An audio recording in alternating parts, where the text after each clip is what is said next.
Our next guest will weigh in on the latest with U.S. tariffs, the budget bill, and more. Joining us now, House Ways and Means Chairman Jason Smith. Mr. Chairman, it's good to see you. Thanks for joining us, as always. Always good to be with you, Joe. We also said we'd talk about the latest from NVIDIA and the White House and the recent meeting, I guess, with Jensen Huang. I want to start, though, Mr. Chairman. We just had Mike Wilson on, pretty well thought of strategist from Morgan Stanley. Each sort of worrisome economic policy headwind that we've been told about that we went over with him, he either arrived at it being either neutral or an actual positive. In that President Trump, when the rubber meets the road, it seems like he'll come down on American businesses' side. With NVIDIA, there are concerns about China, security concerns, everything else. But when push comes to shove, he wants those chips to be able to be sold around the world and do well.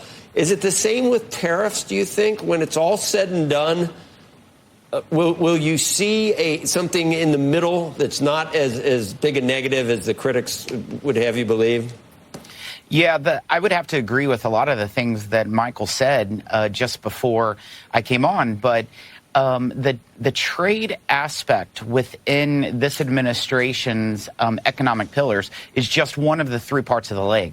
The other was the certainty within the tax code. We did that, making certainty with international law tax, with expensing, with rates.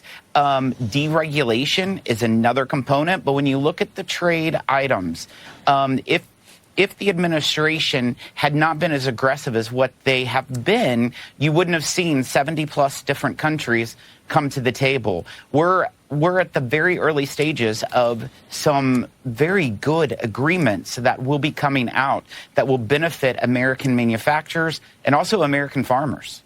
Do you expect to hear something from Jamieson Greer and the Commerce Secretary Joe, about this? Look, are you frustrated that we haven't heard anything yet, or is this it's? Who used to say that? George Bush. It's hard. It's hard. I mean, there are these trade negotiations. It's hard. Is that what it is? Joe, I'm not frustrated at all. I talked to Jamieson Greer. I woke up with a text message from Howard Lutnick this morning. I'm completely engaged. I know how the negotiations are going. I talk to the president quite often, and he talks more trade than he does tax. This is a huge focus. We have several opportunities right before us that are just moments away.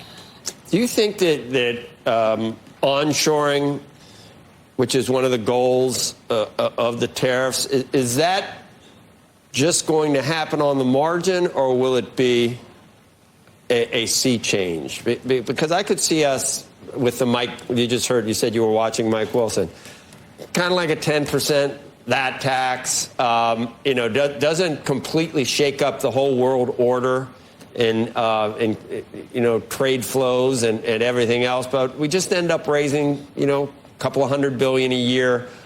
Do you really think some of the other goals are achievable? For example, bringing everything back and having it made in America. Joe, it depends on the product. Everything will not come back to America. But what the administration has been very focused on is making sure that our nation is secured when it comes to energy, to critical minerals, to food, to healthcare and pharmaceuticals. These are things that it's very, very important that we can produce those products and not be relying on countries that are not necessarily our friends. If we cannot produce those, we need to make sure that we are promoting and benefiting our allies and friends to produce those goods. We can't produce everything, but we can produce a lot. So we end up, at this point, decelerating from the day Liberty, what do we call Liberty Day back in April? It's been kind of a deceleration. Since then, you don't expect a re-acceleration on these issues, on tariffs, on the market's reaction to tariffs, et cetera. We're in a cooling off phase where we arrive at a lot of deals, and we'll put is that what the market's seeing, Mr. Chairman? Well, Joe, I was seeing a lot of overreacting after Liberation Day, and I couldn't understand it by looking at it. And what we've seen now, we have the highest stock market that we've seen in a while. We've also seen the lowest inflation. They said these tariffs would create inflation. A lot of people's not talking about the month of June. The month of June, Joe, we had a $26 billion surplus.